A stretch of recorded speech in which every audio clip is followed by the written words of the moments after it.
Bien, ya estamos de vuelta con nuestro invitado. Es el señor Bernardo Espinosa, quien tiene una maestría en negocios y relaciones internacionales de la Universidad Autónoma de Santo Domingo, la UAS, un doctorado en ciencias económicas y sociales en la Universidad UTESA, contador interamericano, certificado en PYME y en otras, auditor certificado en normas internacionales de auditoría, bueno, va a durar más que la entrevista, por la Asociación Interamericana de Contabilidad. Además tiene posgrado en auditoría extensa y también financiera de la Universidad del Caribe, Unicaribe. Actualmente está relacionado con trabajo de investigación para optar por el título de doctor en Ciencias Económicas y Sociales en la Universidad Tecnológica de Santiago. Ha participado en varias maestrías, cursos en diversos países, incluyendo Uruguay, aquí en Punta Cana, Paraguay y muchos otros más. Y todavía seguimos leyendo mañana. Que no es fácil. Ya con ustedes, a quien le damos la bienvenida al doctor Espinosa. Muchas gracias, doctor, por aceptar la invitación y hablar de un tema que está latente hace ya meses, desde que el presidente habló de fundir todas estas empresas, de hablar de fiscalización, de reforma fiscal, en fin. Desafíos y complejidades de la reforma fiscal integral en la República Dominicana hacia un nuevo pacto tributario. ¿Eso qué? Todas esas cosas juntas. Bueno, primero, gracias doña Bélgica y don Víctor por la invitación que nos hacen para estar aquí con ustedes hablando del tema más esperado, más que la reforma constitucional, más que la reestructuración del gasto, como lo ha definido el gobierno. La gente espera el tema de la reforma fiscal porque es lo que afecta directamente los bolsillos de la gente. ¿Sí? Hoy vamos a hacer más o menos esbozar lo que vendría en la reforma. Obviamente hay que esperar que se publique el borrador de la propuesta del gobierno, que ha sido el secreto mejor guardado. Entonces, vamos a esperar que el lunes, en la semanal del presidente, podamos ver cuál es la propuesta del gobierno y que se comiencen las discusiones. Obviamente, como experto en el tema y que estamos involucrados en este tema, más o menos uno sabe por dónde más o menos viene la reforma, porque el gobierno ha hablado de recaudar 200.000 millones, que no es tan sencillo. Estamos hablando de incrementar la recaudación en cerca de un 20%, de un año a otro. Creo que sería un golpe muy duro y por eso el gobierno está dando como primero el caramelo de que yo estoy haciendo un sacrificio con el tema de la reestructuración del gasto público, pero no es suficiente. Va a venir una reforma y entre todos la vamos a pagar. Lo que vamos a ver es cuáles serían los más perjudicados en esta reforma y lo que esperamos es que no sean los mismos de siempre.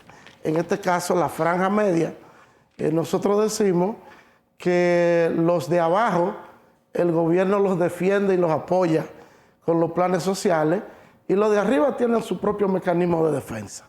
Ahora, los del medio son los que más sufren en cada una de las reformas y esperamos que en esta ocasión la carga no sea tan pesada. Yo quisiera de entrada, licenciado, primero saludar su presencia. Y es como usted dice, es una, diríamos, de todas las reformas, del paquete de reformas que se está llevando a cabo por parte del presidente Luis Abinader y su equipo económico, la más sustanciosa e importante es esa, es la fiscal, porque esa la vamos a tener que pagar todo, como usted bien dice, especialmente la clase media y los sectores menos pudientes de la sociedad. Pero yo quisiera, antes de mi pregunta, a ver si usted me arroja un poco de luz en lo siguiente. que sé que tiene mejor dominio que nosotros. Esta noche terminó el Consejo de Ministros, lo que antes decíamos Consejo de Gobierno, donde se anuncia la aprobación de un presupuesto de un billón con B larga, 1 billón, una cosa que los dominicanos no estábamos acostumbrados a esa cifra. Sí, porque antes eran millones. Eran millones y punto. Ahora es como en Estados Unidos. Eran miles de millones, ahora millones de millones. Pero millones de millones, exactamente. Entonces, 1.484.000 millones y una colita que hay ahí. Ay, Dios. Casi 1,5 millones. Casi, exactamente. Entonces, dice Jochi Vicente, que usted sabe que es el ministro de Hacienda, que ese presupuesto está concebido con un déficit de un 3%. ¿Qué significa eso? ¿Y cómo ellos prevén, a la luz de la tasa del dólar, digo yo, que todo el mundo sabe que ronda los 60 ahora mismo? ¿Cómo usted lo ve? Sí, lo primero es que ese presupuesto me imagino que está concebido incluyendo la reforma para el 2025. O sea, es una propuesta para el Congreso, pero yo entiendo que mientras llegan las discusiones se debe de incluir la reforma, porque con los ingresos normales yo no creo que haya posibilidad de aumentar las recaudaciones en 400.000 millones más. O sea, estamos hablando que el presupuesto pasado fue un poco menos de 1.2 billones y este va a ser 1.5, 1,5 billones. Habría que ver también, porque dentro del presupuesto, ese déficit, que es el 3% del PIB, estamos hablando de que un punto del PIB son 75.000 millones. Entonces, un 3% son 225.000 millones en préstamos. Porque el efecto del presupuesto es cero, tiene que ser cero. Ese 1.5 billón que usted apunta, don Víctor, hay que recaudarlo o buscarlo prestado. Si se está estimando un déficit, es porque se está estimando un financiamiento de un 3% del PIB que se va a buscar prestado para cubrir esa parte de los ingresos que van a faltar para recaudaciones. Ahora, yo entiendo que el presupuesto con la nueva reforma era para disminuir ese déficit, que es un 3% históricamente, prácticamente Sí, cada año. Lo que pasa es que en términos absolutos es mayor porque el Producto Interno Bruto va creciendo. Y el 3% de una base menor de 1.000 millones no es lo mismo que el 3% de una base mayor. Por lo tanto, yo creo que es muy alto ese déficit, porque eso indica que vamos a seguir con la cadena de endeudamiento. Y ya nosotros estamos pagando prácticamente el 20% del presupuesto se dedica para el servicio de la deuda, de los intereses, no de amortización, solamente el pago de intereses. Entonces, sí, la reforma procura incrementar unos 150, 200.000 millones más y estamos aumentando el presupuesto en 400, eso significa que 225.000, 250.000 millones se deben buscar en préstamos. Wow. Veo en una información que este gobierno ha manejado más recursos que otros gobiernos anteriores. ¿A qué se debe entonces que quieran aumentar, hacer una reforma para aumentar a las personas, a las empresas, a todos? En la medida que crecen las economías, nuestra economía tiene ya con honrosas interrupciones más de 20 años creciendo de manera continua, ya lo hemos colocado prácticamente en la quinta o sexta economía de América Latina. Entonces, en esa misma medida nosotros hemos ido incrementando las recaudaciones y el gasto. O sea, es como el que gana un salario. En la medida que le aumentan el salario, aumenta su nivel de vida. Eso es lo que ha ocurrido con nosotros como país. Y no solamente por el tema de inversión, que si bien es cierto, en los últimos 20 años ha habido una inversión importante, pero sí en el gasto del gobierno. Estamos hablando que el gobierno gasta el 25% de lo que recauda en la estructura. Nosotros tenemos un Estado muy grande. O sea, y por eso el gobierno está hablando de eliminar y fusionar instituciones. Obviamente vamos a esperar a ver si eso va a servir para disminuir el gasto del gobierno, que en la medida que aumenta el presupuesto, aumenta el gasto. Ustedes saben que nosotros tenemos un sinnúmero de gastos que es un porcentaje de la recaudación, que es un porcentaje del PIB. En el caso de educación, por ejemplo, me voy a detener un poco ahí para explicar el tema de por qué la fusión de educación y el Ministerio de Ciencia y Tecnología de Educación Superior. La unificación lo que busca es incluir al Ministerio de Educación Superior en el presupuesto de educación. Al 4%. Que no tiene capacidad para gastarlo. Entonces, el Ministerio de Educación Superior recibe 20.000 millones del presupuesto. Ahora esos 20.000 millones se van a sacar del presupuesto de educación, que para este año, un 4% del PIB, estaríamos hablando de casi 325.000 millones de ese total de recaudaciones. El 26% del presupuesto es para educación. Ahora, dentro de educación vamos a incluir lo que se le entrega al ministerio, y ahí el gobierno dice que va a tener un ahorro de 20.000 millones, y es entendible y hace sentido. Si pero cuando habla de fundir, desaparece el local, desaparecen los ejecutivos, los ministerios. Eso está por discutirse, porque en el caso de educación superior tiene una función muy distinta, muy separada, muy especializada. Algunos expertos dicen que lo que se va a convertir es en una dirección general, pero que eso no implica disminución del personal. Más bien yo lo miro por la unificación del presupuesto. O sea, yo te tenía que dar 20.000 millones, que ahora se lo voy a quitar a educación y lo voy a incluir, pero no es... O sea, no, incluirlo económicamente hablando. exacto. Habría un ahorro. Dentro de educación.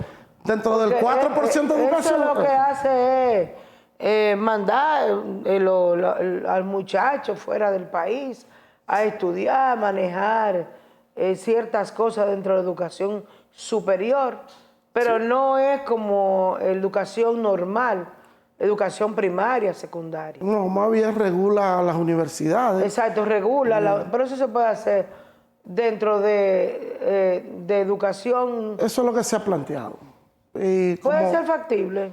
Bueno, podría ser, hay que ver, porque esto es algo nuevo y algunos expertos dicen que podría ser funcional, otros dicen que no, porque vamos a decir, con un Ministerio de Educación que no ha podido consolidarse y dar las respuestas que espera la sociedad, agregarle más cosas en este momento podría ser que en lugar de mejorar la calidad del servicio pudiese deteriorarse.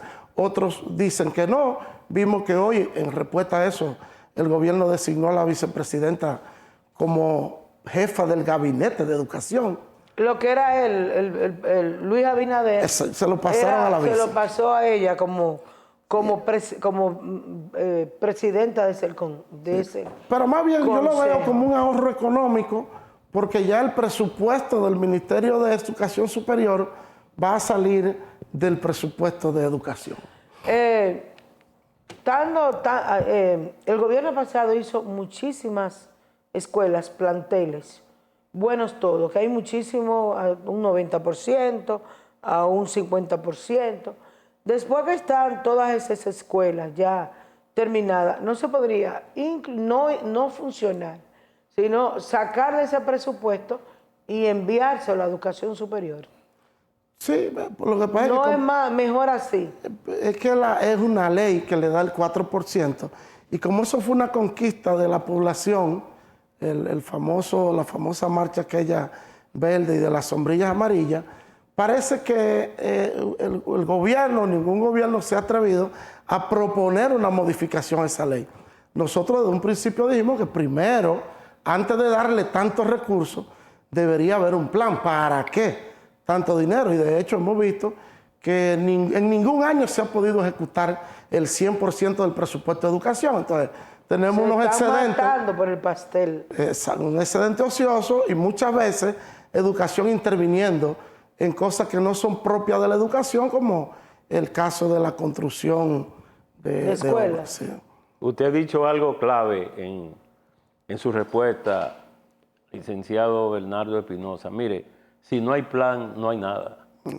Si usted no planifica primero, y más cuando hablamos de un Estado, todo lo que usted haga va a estar sentenciado por una improvisación, que no se sabe en qué como dice Bullying 47, mira que yo voy a tomar como ejemplo, no se sabe dónde vaya a parar la cosa, lamentablemente. Lo digo porque usted acaba de decir algo que uno que vive en barrio sabe.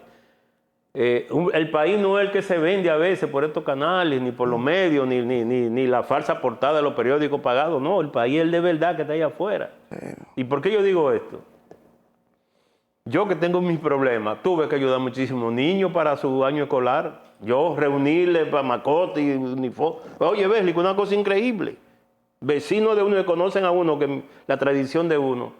Esperando a uno ahí, porque ven a uno en la televisión, creen que todo que está en televisión es el verdadero país. En la televisión no solamente, es una jipeta. Entonces, verga, no me ayude, por favor. No me ayude, que se va a llevar una imagen.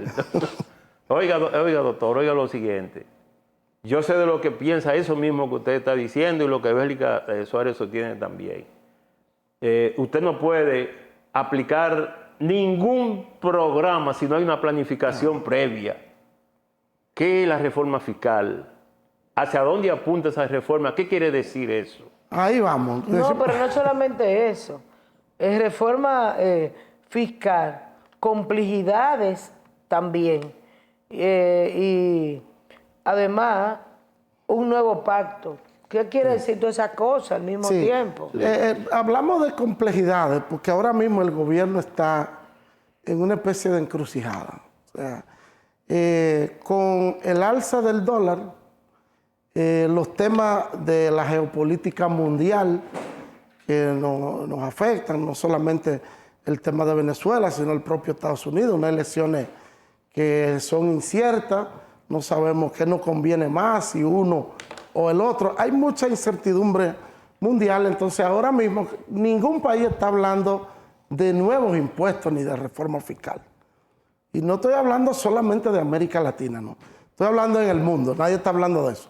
Todo lo que se está hablando es cuál va a ser el futuro de la economía en el mundo, sobre todo con la llegada ya inminente de la inteligencia artificial, la robótica y los avances tecnológicos. Entonces, aquí estamos hablando de una reforma fiscal para incluir más impuestos. Pero no solamente incluir más impuestos a las empresas, sino gravar productos que históricamente no habían estado grabados con ITEVI, grabarlo con ITEVI. Y hablamos de, y son especulaciones nuestras por la información que tenemos, de grabar, por ejemplo, los servicios de salud, de grabar algunos productos de la canasta básica. Estamos hablando de aumentar la tasa a la persona física de 25 a 35 para los que ganan de 800,000 pesos en adelante. Estamos hablando de elevar la tasa del impuesto a los cheques de 0.15 a 0.75. También van a grabar los cheques. Sí, pero estamos hablando también de que los vehículos de menos de 500,000 pesos, cobrarle un 1% del valor a la placa. O sea, no relaje, un 1% del valor del vehículo. Es decir, que el que tenga un vehículo que cueste un millón de pesos, ¿va a pagar? 10,000. 10,000 por el malvete, para que la gente entienda. 10,000 por el malvete. Entonces, oye, Beli, estamos hablando sí, pero de... que hay otros que cuestan muchísimos millones, 7 millones, 13, y no es tanto lo que sube. Sí, no, ahora hay dos categorías. Hay dos categorías, de 2013 hacia abajo y de 2013 hacia arriba. 1.500 y 3.000. Estaríamos hablando de 2.500 para los de 500 hacia abajo y el 1% para los de 500,000 hacia arriba. Estamos, o sea, para todos los de 500,000 hacia arriba. El 1%. Entonces, aunque sea mucho, entonces, 13 millones. ¿Qué te estoy diciendo? Hay vehículos que cuestan mucho más. Porque yo estoy de acuerdo con una tasa progresiva, pero cualquier vehículo cuesta $1,000,000 ya. Cualquier vehículo. Cualquier Sonata, como dice Fernando Sue, cuesta $1,000,000. Sí. Entonces, pero no solamente eso, estamos hablando de eliminar las exenciones a sectores clave. Por ejemplo, hay una ley que promueve la industria del cine, que es una industria naciente en nuestro país que va muy bien. Estamos hablando de quitarle... Pero ya esa hay que quitársela, ponerle a... Se han beneficiado demasiado. La gente del cine dicen que no. O nos las quitan a nosotros. Mañana o nos las quitan a nosotros. Bájale algo, que hay mucha gente amiga de nosotros. Pero mañana, ¿y por qué a mí me tiene que cobrar y a ti? Los No. impuestos de los anuncios y todo. A mí no me ¿qué me van a cobrar ¿A mí? ¿A ti? Habla claro. Entonces, ¿por qué al cine? ¿A mí qué? Que yo Tenemos tengo, muchísimos yo no tengo años nada. en esto, ¿no? Doña Bélica O dice todo, que a la todo, publicidad de la televisión sí, al cine no. Exacto. Entonces, o nos ponen exención a nosotros Exacto. o nos cobran a O todos. toro tobaca, todo como dice el tobaca. pueblo. Sí, pero estamos Porque ya hablando... eso tiene mucho, tiene 10 años o más. Licenciado, y ya se han beneficiado. Siguiendo ese mismo orden que usted ha citado, para que siga ahí mismo, usted habló de la canasta básica, Sí. de los productos básicos y de la salud, como cuáles, por ejemplo, sería? La salud privada, por ejemplo, los servicios de salud privados, grabarlo con ITEVI. Con ITEVI. Es parte de la propuesta. Es decir, que Sí, yo... pero ¿cuáles son esos servicios de la salud? La salud en general. Las clínicas privadas, Ahora mismo está exento todo lo que tiene que ver con salud. Ahora, si usted usted tiene un seguro básico y tiene que hacer un pago adicional privado porque la clínica, el médico cobra un extra, entonces ese extra debería estar grabado con ITEVI. él se lo va a grabar. A eso es que se refiere. Oye, O sea, ¿Y del 18 se piensa subir el ITEVI o se queda ahí, usted cree? No, se sabe. la propuesta es bajarlo supuestamente a 16 en 3 años. Interesante. Todo lo nuevo que entre, grabarlo con 16 y en 3 años lo que está en 18, bajarlo a 16. Esa es la propuesta. Obviamente yo no confío en eso, porque lo que está grabado con 16 ahora, que era 18, en el 2012 dijimos que lo íbamos a bajar. Ningún gobierno que venga después quiere bajar. Hay otros impuestos que se iban a eliminar, el impuesto a los activos. y el impuesto se va a eliminar, el que yo tengo que pagar antes, ¿cómo que se llama? El anticipo, El anticipo. para las personas físicas y para las Ese se va a eliminar. microempresas. Se va a Eso- eliminar. porque es una crueldad que yo tenga que pagar algo que yo no he cobrado. Pero yo creo que eso es un efecto de flujo de caja nada más. ¿Cómo Porque así? al final el anticipo es un pago adelantado. El gobierno lo va a cobrar en un momento, pero al cierre fiscal. Lo que pasa es que ahora lo cobra de manera parcial durante el periodo en pagos parciales.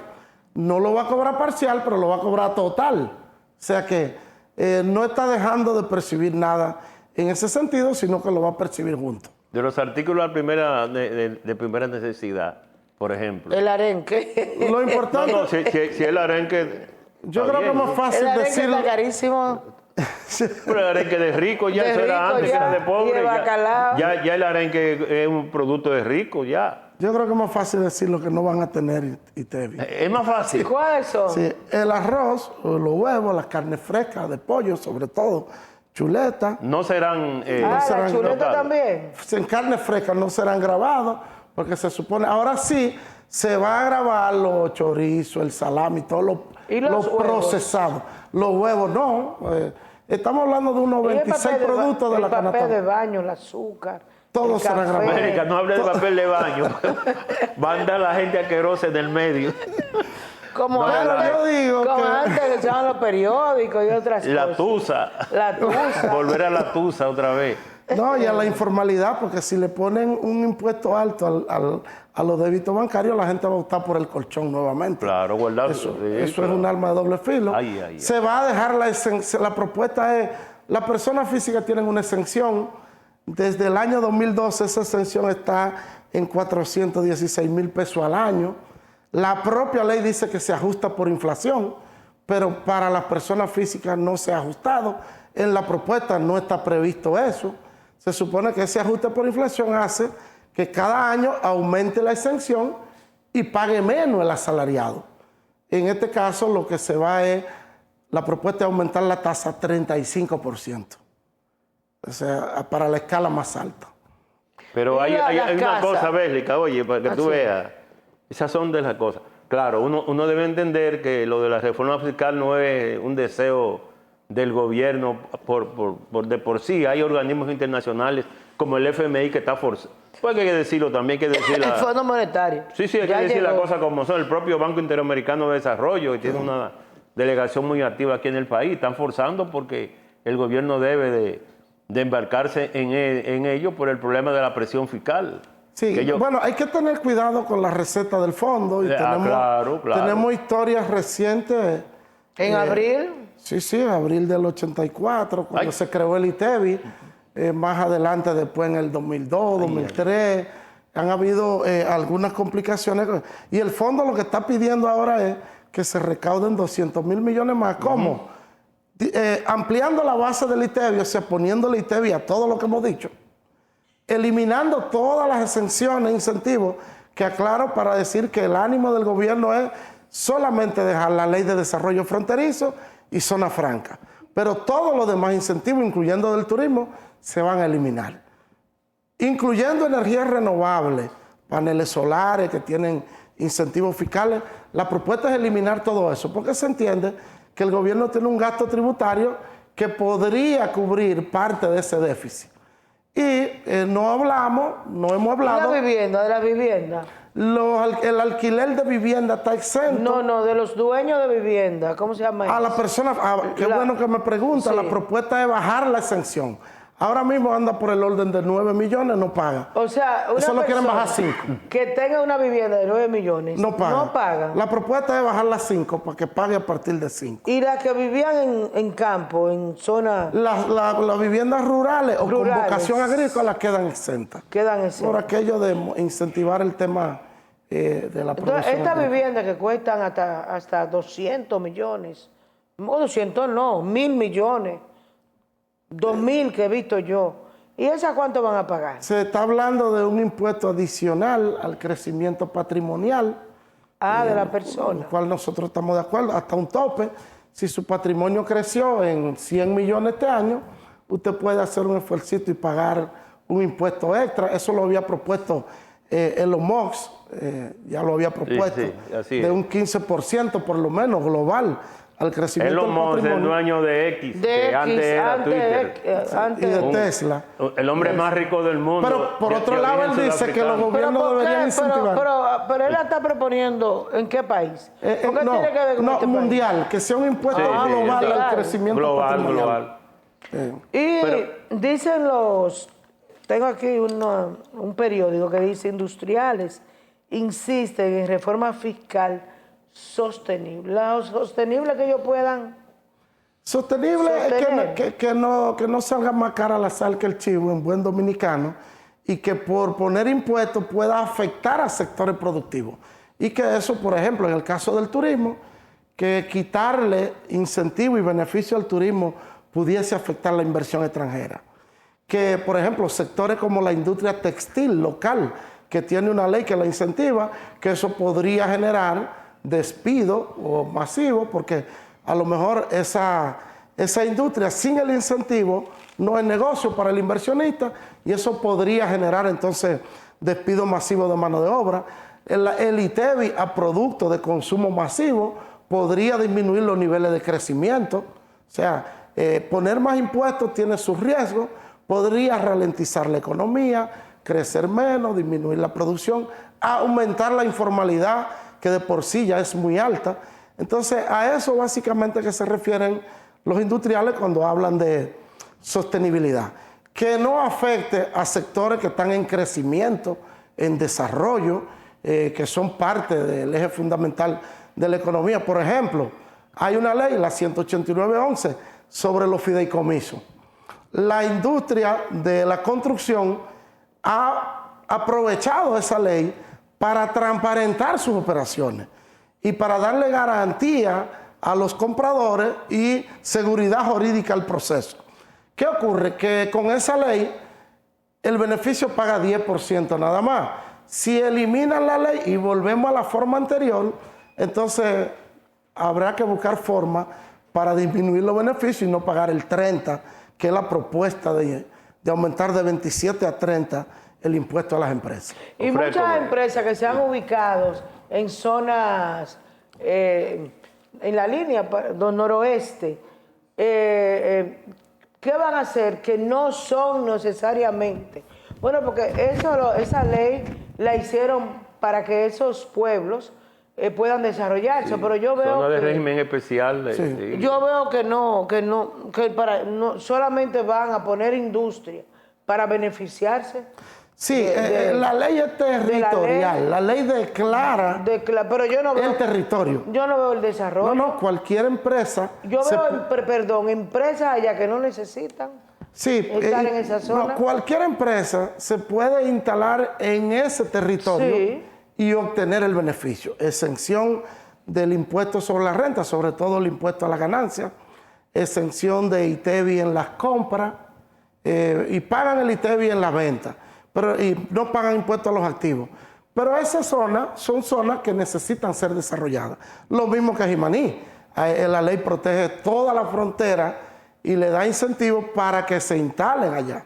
No importa el tipo de empresa, porque lo que tiene el incentivo es el territorio. O sea, cualquier empresa, y como usted dice, hay empresas que para aprovechar ese beneficio se instalan allá, pero su mercado es en Santiago. Nadie ahí. Pero generan empleo allá, esa es la idea. Sí, que generan empleo. Sobre de hecho, todo eso, la creación de Sí, empleo. de hecho, esa ley se le aumentó la vida útil a 30 años más ahora recientemente. Sí, así es. Que creo que es la única. La iban a dejar fuera.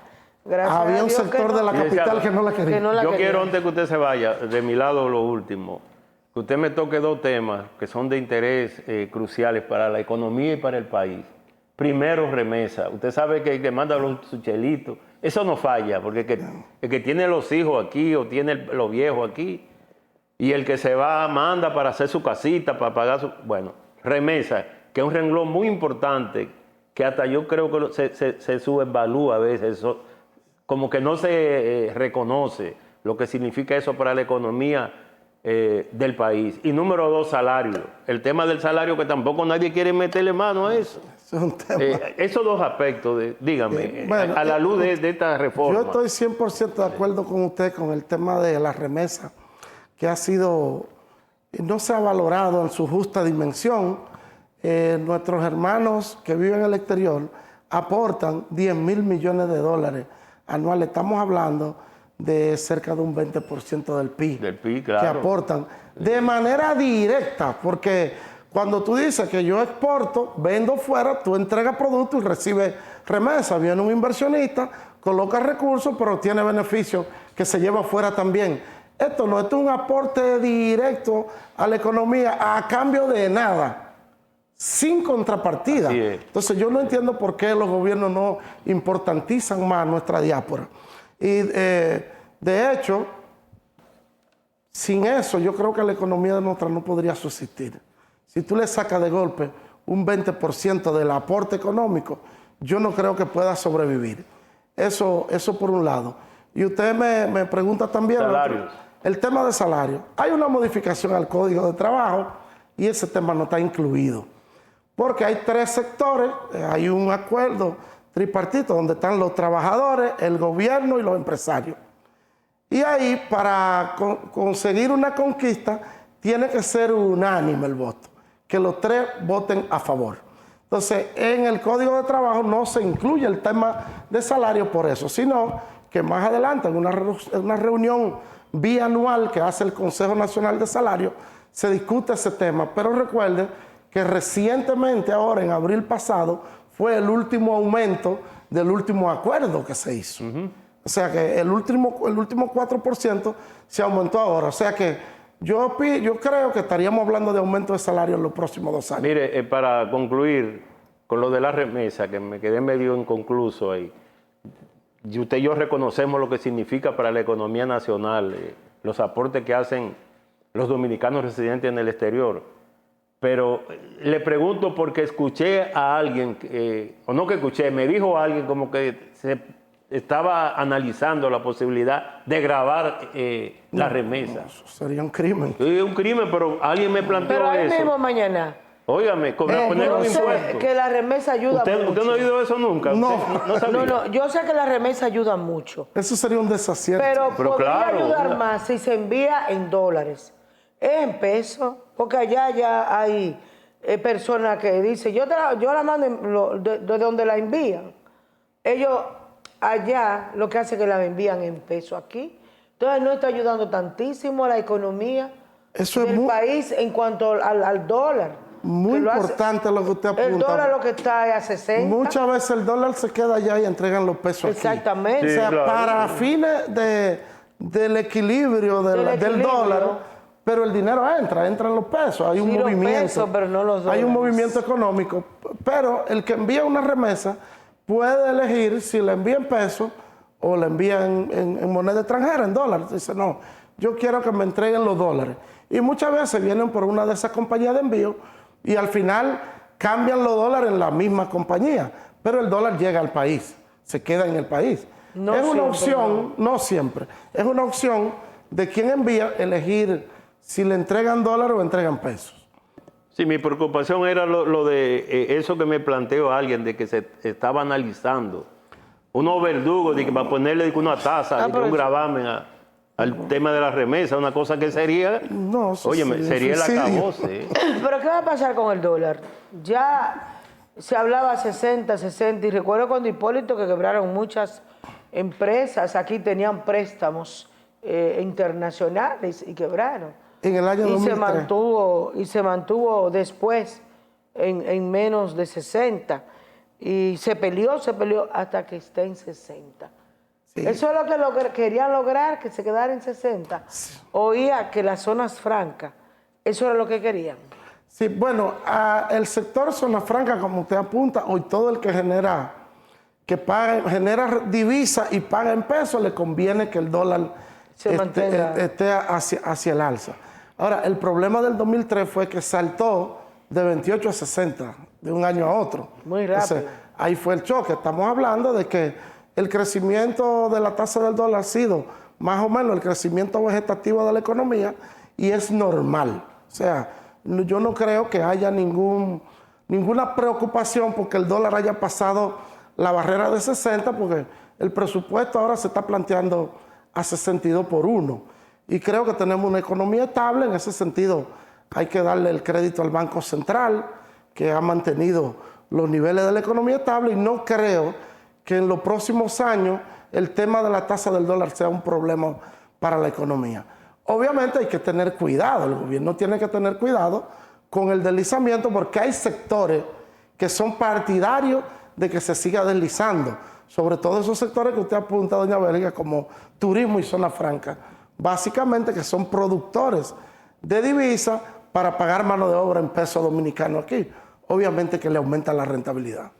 Finalmente, veo ahí que entre 7,000 y 8,000 servidores serían impactados con el plan de racionalización del gobierno. Se habla cuando se fundan las empresas, se fundan ese... Eso es un tema netamente político, que yo entiendo que el gobierno y su equipo tienen la suficiente inteligencia para saber lo que eso significa en términos políticos. Hay 8 partidos de la oposición que fueron aliados al gobierno que no han recibido ninguna designación, sus líderes. Entonces, congelar la nómina significa que ya se... Ya congelaron la nómina. El mismo gobierno. Si se congela la nómina... Zorrilla Osuna no está fácil. Nada, todavía. No, hay 8 partidos aliados que no han recibido su cuota. En términos políticos, yo me imagino que el gobierno sabrá lo que eso significa. Y ya estamos viendo cómo se está dividiendo en dos el PRM, en 2 grupos. No sé si ustedes vieron que un grupo... para un lado, dicen un grupo contra uno, pero ya es un tema político, ya es otra cosa, pero que lo político puede impactar en lo social más adelante, cuando un gobierno se queda solo. Pero el mismo gobierno, hay que tener cuidado, el mismo presidente no tiene a todas sus gentes nombradas. Ustedes escuchan con frecuencia gente que trabajaron, que están sin empleo, que no tienen.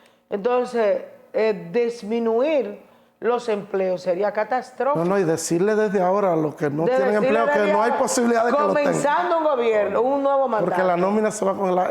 De verdad que es un peligro. Eso debería tener un impacto en la política.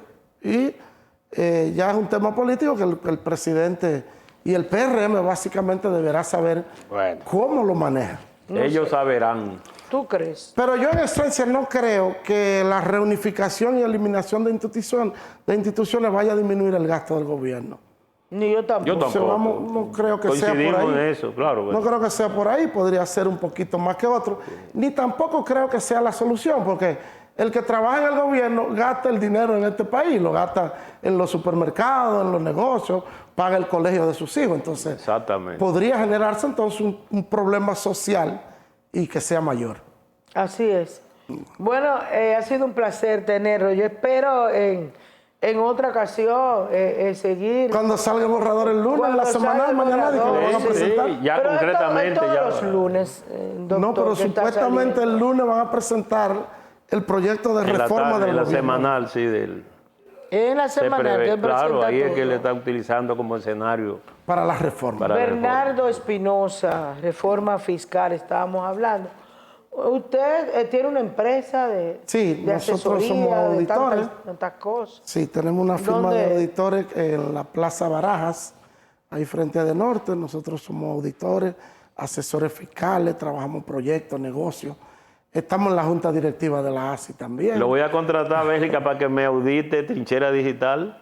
Exactamente. Hacemos auditoría forense. Auditoría forense, auditoría de fraude. Nos contratan poco A mí para que eso. me hicieron un fraude. Bueno, nosotros somos expertos en Trinchera. auditoría forense. Aquí le han hecho fraude a todo el mundo. Los empleados. Muchos empleados. Muchas gracias, doctor. Un saludo a su hermano. Gracias a ustedes sí. por invitarnos y estamos a la orden. Gracias. Muy bien, excelente. Hacemos una pausa y volvemos.